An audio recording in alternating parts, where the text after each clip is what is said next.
Yes, people, myself, TS, welcome back to another NoFilterTS, and in this one, just talking about the Benn Eubank Jr fight, and it's, the British Border Control have said, obviously they're not going to sanction this fight due to some adverse finding with a test of Benn's, which was, flagged up in a VADA test, and a few interesting things about it. Obviously, this news broke, this morning. Eddie Hearn's done an interview. He's done a few interviews regarding it, but one particularly I watched on Boxing Social, where he basically said, "Oh yeah, we knew about this for the last 2 weeks." So it's like, why is it just broke now in the middle of fight week? That's one.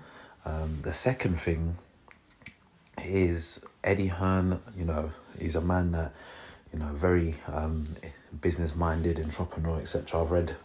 I haven't finished it, but I've read part of his book, Relentless, and you can see the mindset of the man. But he can be very, hypocritical. Now, not so long ago, there was Boatsi, basically pulled out the fight against Pascal. He was talking about, we wanted VADA testing in the contract that weren't in place. So, Boatsi decided, etc., not to take the fight. Now, in this one, he's saying,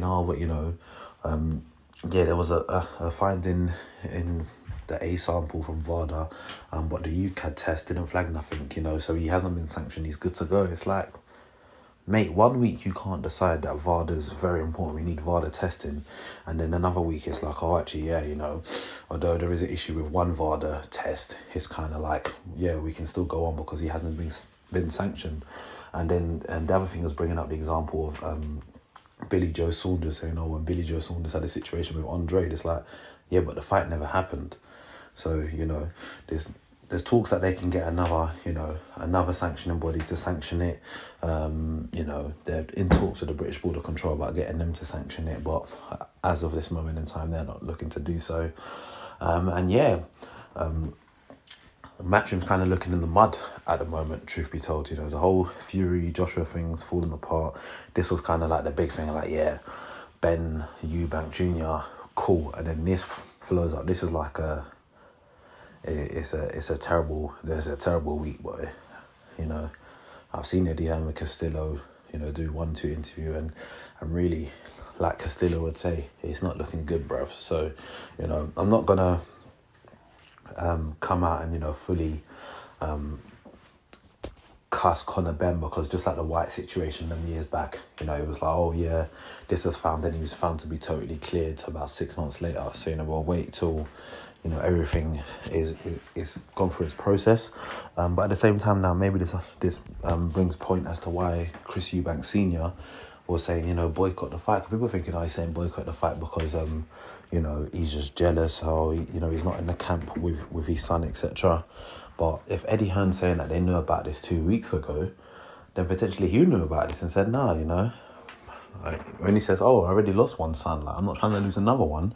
He had meaning to say that now. It's starting to prove that actually maybe he had a point, and, he weren't just being bitter and stuff. And so, it's unlikely we're going to hear from, Eubank Sr.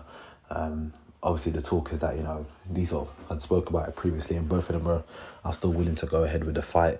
And that potentially is as why, like I mentioned, the Senior didn't want the fight to go ahead, but, it looks like it will. It's just to await now someone to sanction the fight. But Eubank Jr. is he's in a win-win situation now, because if he loses the fight, he can say, I had to, cut down to a certain weight, plus this guy was on drugs. If he wins the fight, it's like, no matter if he's on drugs, I smashed him up. And Benn, no matter if he wins or loses, either way it's a lose-lose now, because now that's going to be tarnished around his name until that B sample thing, and then we'll see what happens with that. Because even like with Dillian White, although that situation with Rivas, he got cleared in the end, he still has the thing tarnished around his name because he failed a drug test earlier in his career. So, we'll see what happens, but it's been a not so good week for Matchroom Boxing, and I can assure you that the execs at the zone are, not impressed. And I can bet you that someone like Leonard Ellaby is, probably throwing a bloody party right now over in the States. So yeah, that's my thoughts on it all. Let me know your thoughts in the comment section below, and if you haven't already done so, hit the subscribe button now, and I'll catch you on the next one. Peace.